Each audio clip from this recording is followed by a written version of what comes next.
I gave birth to a healthy baby girl. Give me $3,000 as a baby gift.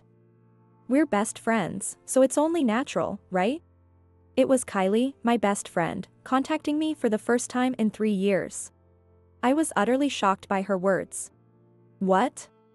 You got married? Yes, I did. When I asked in surprise, Kylie responded cheerfully. Just as I was about to say congratulations, she added. I guess the reason you and Sean couldn't have kids was because you weren't attractive enough. I was frozen by her words. Kylie had somehow married my ex-husband, Sean, and had a child with him. Meg. You're coming, right?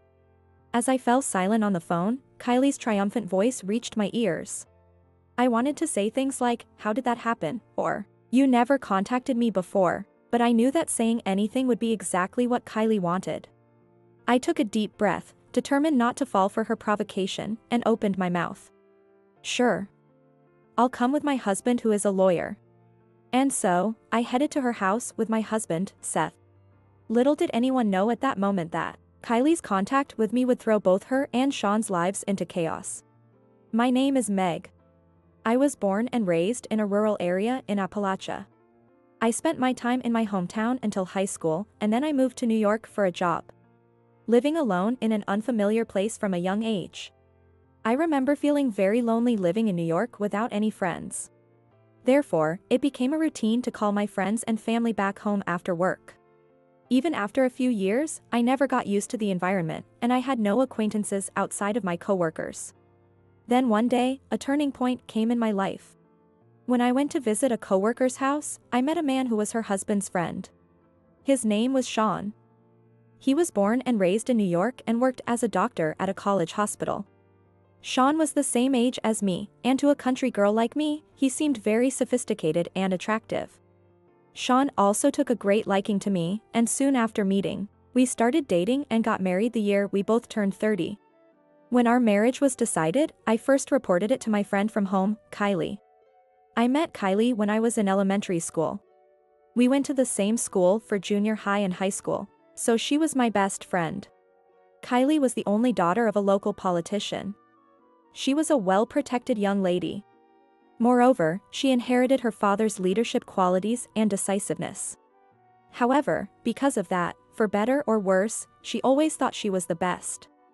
On the other hand, I was indecisive and lacked confidence. That's why I admired confident Kylie, who always took the lead. Even though we didn't have many opportunities to meet after I moved. My feelings of considering her a dear friend didn't change even after moving to New York.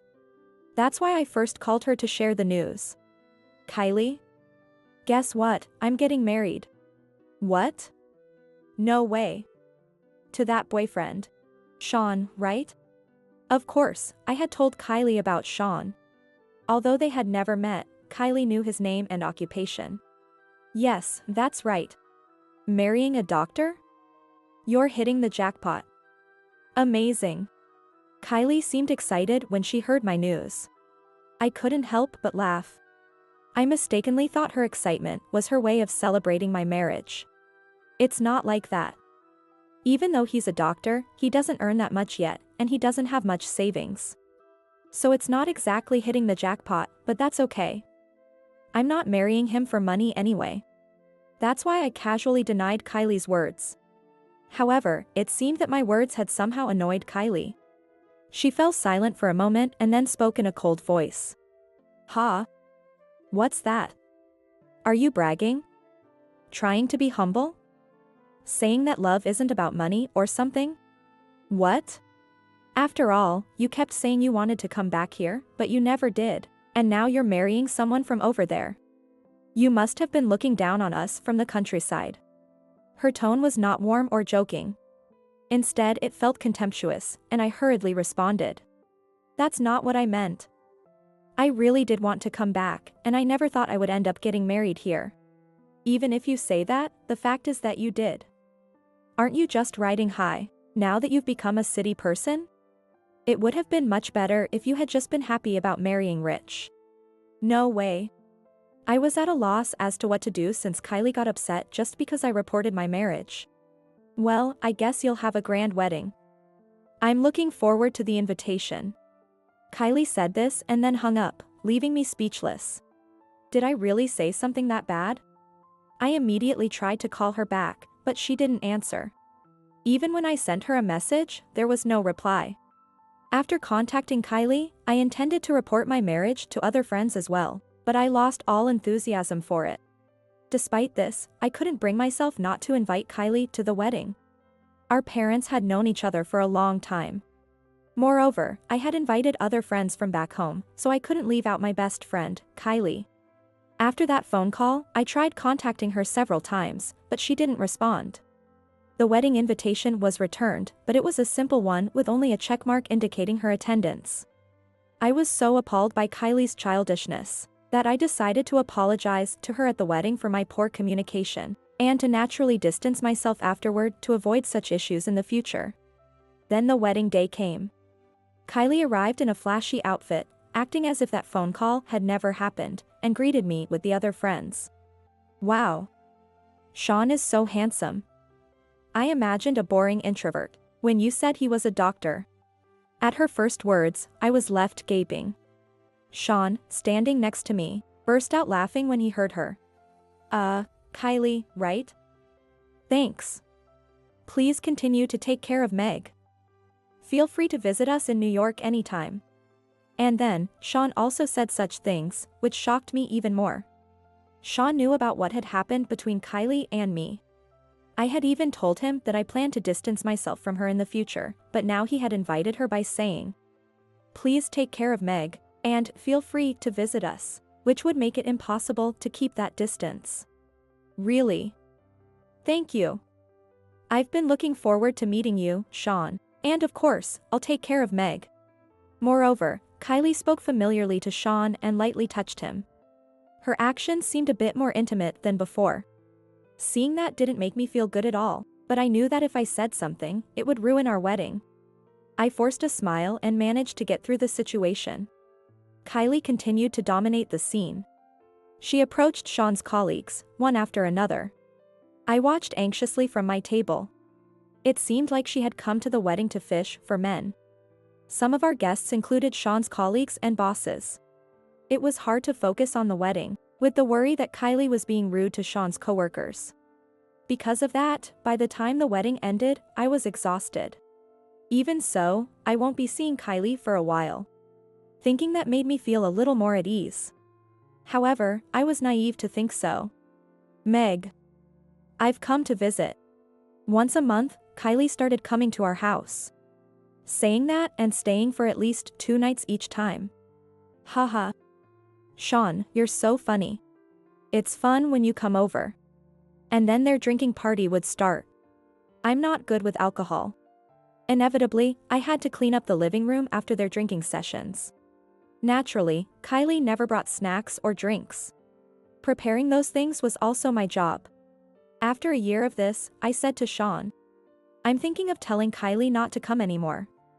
It's hard for you to always entertain her, and honestly, it's tough for me to make the bed and do the shopping every time."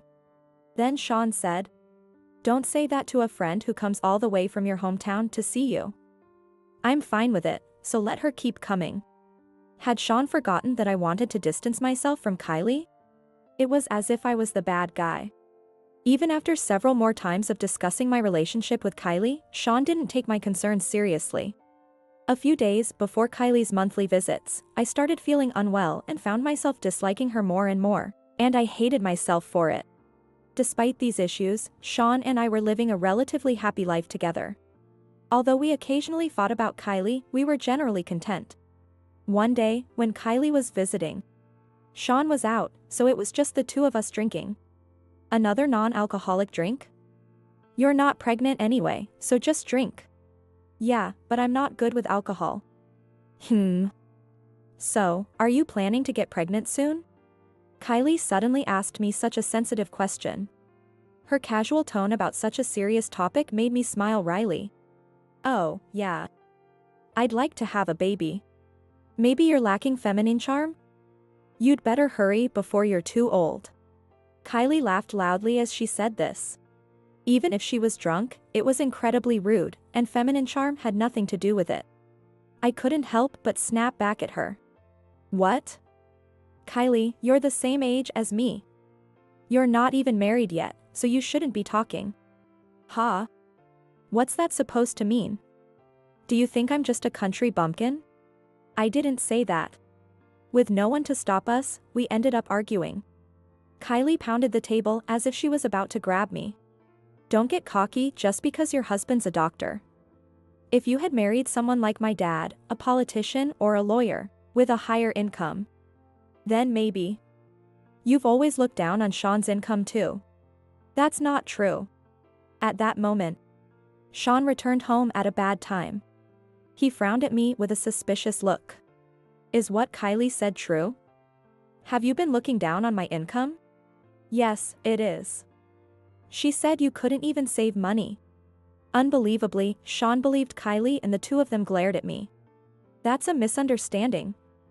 When Kylie accused me of marrying for money, I said your income wasn't that high and that I didn't marry you for that reason, but I didn't say it like that. Even so, don't you realize that it would hurt Sean's pride? How can you not understand that? Kylie was clearly trying to take Sean's side and gain his support in our matter. I ignored Kylie. It was more important to clear up Sean's misunderstanding and fix our relationship. Sean was silent for a moment and then sighed. But honestly, we can't say our relationship has been going well. As Kylie said, my pride was hurt. Let's discuss our relationship. No. I sincerely apologized to Sean in front of a smirking Kylie. I told him that I didn't fall in love with you because you were a doctor, and that my feelings for you were genuine even now. But Sean only said that he was disillusioned with me after hearing my words. In the end, we got divorced. I tried my best to avoid the divorce, but Sean's feelings wouldn't change. So, I reluctantly accepted the divorce for the sake of his new life.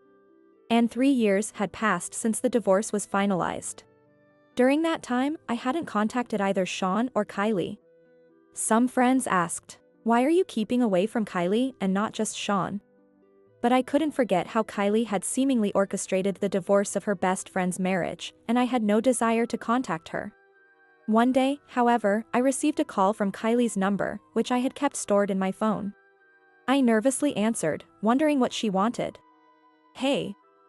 How have you been? Even though it had been 3 years, Kylie sounded as casual as ever, which threw me off for a moment. I gave birth to a healthy baby girl. Give me $3,000 as a baby gift. We're best friends, so it's only natural, right? I was utterly shocked by her next words. What? You got married? Yes, I did. When I asked in surprise, Kylie responded cheerfully.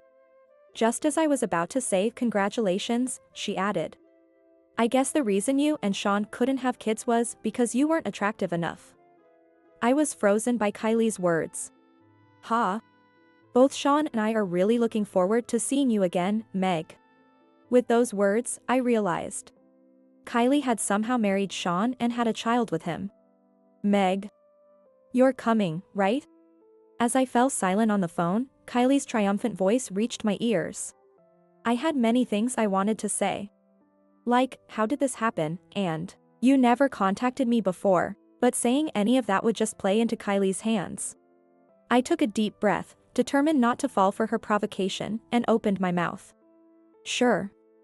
I'll come with my husband who is a lawyer. What? So, you and Sean live here now? Yes, we live in New York. I see. Then please give me your address so I can visit. Kylie seemed to be caught off guard by the unexpected turn of events, but I kept talking one-sidedly. After getting her address, I ended the call quietly to avoid any more questions. A month later, on a weekend, I visited the address Kylie had given me. I didn't ask when the baby was born, but since she contacted me right after, I assumed the baby was still a newborn. I waited a month before visiting, thinking it would be easier for her.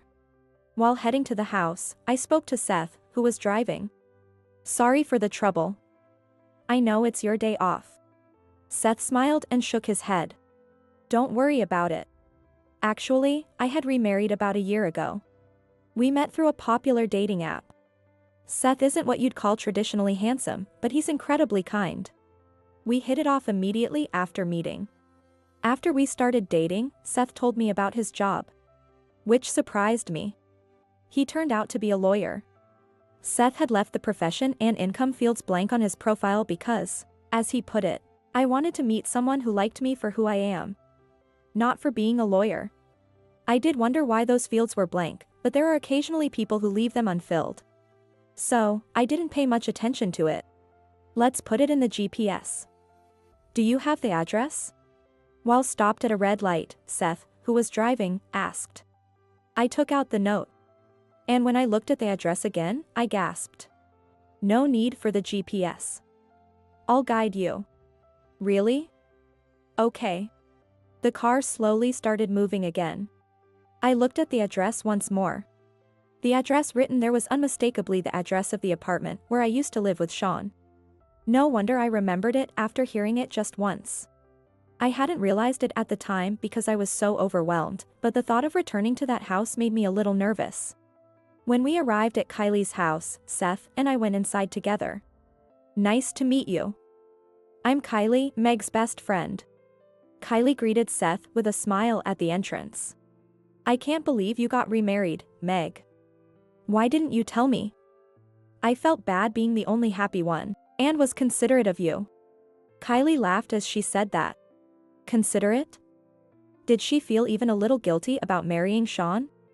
If that were the case, I would have preferred she told me properly. I forced a smile and asked Kylie. More importantly, when did you get married, Kylie? I had no idea things were like this between you two. Oh, about a year and a half ago? We ran into each other by chance. Kylie said without making eye contact with me. It was my first time back in my former home in a long time. It seemed Sean wasn't home. Honestly, I was relieved since I didn't want to see him. While Kylie was feeding the baby, she asked Seth questions like, "What do you like about Meg?" I thought it was none of her business, but since Seth was answering her questions politely, I didn't join the conversation and instead looked at the shelf. There were many photos of Kylie and Sean on display. Among them were photos I had taken when Kylie used to visit every month. There were also photos of their outings and pictures of Kylie with a big belly. Looking at them, a doubt arose in my mind. For having supposedly run into each other by chance, a year and a half ago, the photos were continuous. Their clothing varied from spring-like, to short-sleeved, to autumn-like, to winter attire. Additionally, their hair color. Even considering the photos I took more than 3 years ago, there was no gap of a year and a half. Could it be that they had been seeing each other even when I was married to Sean? That suspicion arose. And memories from those days came flooding back as if confirming the suspicion. Their closeness and the atmosphere between them. Once I started thinking that way, it all seemed to point to the same conclusion. I slowly turned around. Then I noticed a familiar look in Kylie's eyes as she looked at Seth, and anger welled up inside me. It was the look of a predator, eyeing its prey. Fearing that she might try to take Seth too, I spoke to Kylie in a firm tone. Kylie. Did you perhaps steal Sean from me? At those words, Kylie's eyes clearly darted around. Then she burst into laughter. Haha. So that's what you've been thinking while looking at those photos? Stop laughing and answer me. You're really stupid for not noticing until now. But thanks to that, you met Seth, didn't you? So it worked out well for you. Kylie readily admitted it. I was furious, but she was holding a tiny baby in her arms. Seeing that, I couldn't bring myself to hurl insults and bit my lip. Anyway, you ended up preferring a lawyer over a doctor, didn't you? That's why you divorced Sean so easily. Her words filled me with frustration. I had never chosen either Sean or Seth based on their professions. Although I was happy to have met Seth, that was a separate issue. After divorcing Sean, I went through a really tough time and was so shocked that I couldn't eat anything. I blamed myself a lot, wondering what I had done wrong. And now, finding out that Kylie and Sean had been together all along made me feel utterly mocked. I fought back tears as Kylie laughed triumphantly. Seth, this girl loves to go after rich men. You're young, so you'd be better off finding someone else. No way. I looked at Seth in desperation. Seth muttered with a serious expression. I see. I think I understand the situation now. I was shocked by his words. I thought Seth was disappointed in me. In contrast, Kylie smirked. It was just like that day when Kylie had sided with Sean and attacked me. But then, Seth spoke clearly. So, Kylie, you were involved with Sean while he was still married to Meg, weren't you? Yes. It's really stupid that she didn't notice. Kylie laughed, and I snapped. Alimony. I'm going to demand alimony. Are you stupid? The statute of limitations for alimony claims is 3 years. It's too late now. This was exactly why Kylie had contacted me. It had already been 3 years. She thought that what they had done to me would no longer matter. Seth began to laugh. Kylie, you're well informed. Of course. It's obvious. Meg's ignorance is laughable. But Meg still has the right to make a claim. Both Kylie and I turned our attention to Seth. Even if the divorce is finalized, she has 3 years from the day she learns about the affair to file for alimony. Meg found out today. So she has 3 years from today. Kylie turned pale. Huh? No, no way. That can't be. You can't claim divorce alimony, but you can certainly claim alimony for infidelity from both of you. Please reflect on the hurt you caused my wife. Meg, let's go. Wait, this is a misunderstanding. While Kylie panicked, Seth smiled at me. I felt relieved and grateful that Seth didn't fall for Kylie's manipulation, and stood by me until the end. I wiped away the tears that had fallen. Seth, kind and calm, worked hard to heal my wounds and began the process of claiming alimony from the two of them. Simultaneously, calls kept coming to me non-stop. Calls from Kylie and from an unregistered number. When I answered one out of curiosity, I heard Sean's voice and immediately hung up. Thanks to that, we got Sean's phone number, making the paperwork smoother. On a later date, we visited their house again. These are the documents regarding the alimony claim. We brought them for you to review. Since it was a Sunday, Sean was also at home. As soon as we arrived, both Sean and Kylie apologized. Meg, I'm really sorry. Please withdraw the alimony claim. Kylie suddenly apologized meekly, but I gave her a cold look. I kept quiet for your sake. I thought it would hurt you. I thought we could take this secret to our death. Yeah. And I only told you because you seemed happy. Even Sean, whom I hadn't seen in a while, was speaking as if they weren't at fault. The two of them continued to drone on about how they had kept the secret for my sake. So, you do realize you're at fault? Of course. Then pay the alimony. However, they fell silent at that. There was no point in discussing further. An apology without any sincerity meant nothing. Seth began to explain the alimony claims in a matter-of-fact manner. Anyway, Sean will pay $30,000. And Kylie will also pay $30,000 to Meg, making a total of $60,000. $60,000. We can't pay that kind of money. The amount Seth mentioned turned both of them pale and then red in anger. However, Seth remained calm and explained the rationale behind the amount. Sean listened, still saying, "Even so, that's too much. We have a child. If you had any sense, you wouldn't demand such an amount from a couple who needs to raise a child." Kylie complained repeatedly. If they had any sense, they wouldn't have cheated with their best friend's spouse. Ignoring their own faults, they kept shouting. To silence them, Seth raised his voice for the first time. What you did was that malicious. Taking it to the grave, my foot. You just gave in to your lust. Stop making excuses. That shut them up perfectly. I was truly grateful to Seth. Understood. Sean muttered softly. What, Sean? Are you serious? Where are we going to get that money? I'll handle my share. You can borrow from your parents or something. What? I can't do that. They began arguing in front of us. Sean indeed had an income as a doctor. But Kylie had no income. She might have worked back home, but the plane tickets for her monthly visits to our house must have been substantial. I didn't know when she quit her job, but she wasn't the type to save money. Plus, her father was a politician. Even if they had money, he wouldn't cover his daughter's infidelity expenses. Well, we'll be leaving now.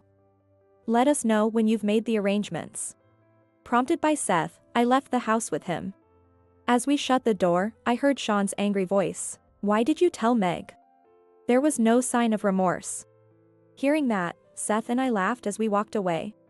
We walked to the nearby parking lot and were about to get in the car when... Wait. We stopped at Sean's voice. You go ahead and get in the car. I nodded yes, and got into the car. The window was slightly open and I could hear their conversation. I didn't want to hear anything, so I tried to close it, but I couldn't start the engine from the passenger seat, so I just sat there quietly. Seth, you know my situation. Please do something. Hearing Sean's words, I lifted my head. This and that are separate matters. Sean spoke to Seth as if they were acquaintances, which puzzled me, but it really felt like a conversation I shouldn't be hearing. Still, I couldn't help but overhear it.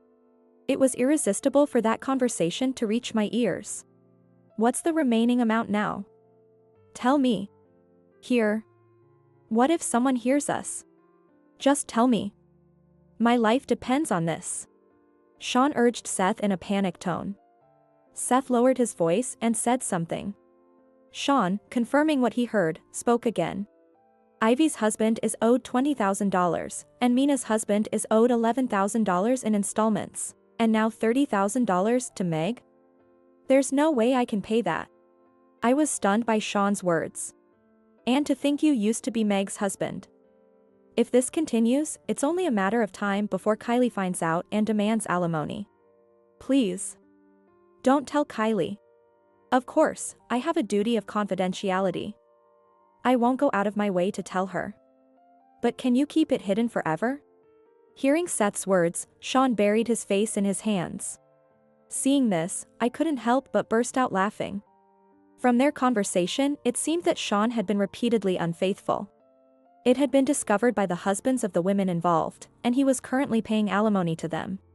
It's often said that fools with money only bring trouble upon themselves, and it seemed that Sean was the biggest fool of all. Are you working just to pay alimony? At your age, it's time to grow up. I know. Then make sure Kylie never finds out. If you don't take care of her, you'll lose both your family and your money. Seth left those words and headed toward the car. Sean called out, Seth, wait, but Seth didn't stop. Sean, meeting my gaze from the car, stood frozen in place. It seemed his little pride couldn't bear to show me his pathetic state. Though, it was already plenty pathetic. The alimony for Meg cannot be reduced by a single penny. Thank you. With those words, Sean slumped against the concrete wall. He was likely pondering what to do next. I hoped that the same energy he had used to hide his affairs would now be directed toward alleviating the suffering he had caused. Sorry to keep you waiting. Seth got into the car with a smile on his face. I simply greeted Seth with a smile too. Thanks to Seth, I was able to receive alimony from both Sean and Kylie. Kylie had asked Sean to cover her portion of the alimony, but Sean didn't have the means to do so. In the end, she turned to her parents for help. Kylie's parents knew that Sean was my ex-husband. But they had never imagined that Kylie was the cause of our divorce. Indeed, as Kylie had told me, they believed that she had reconnected with him a year and a half ago.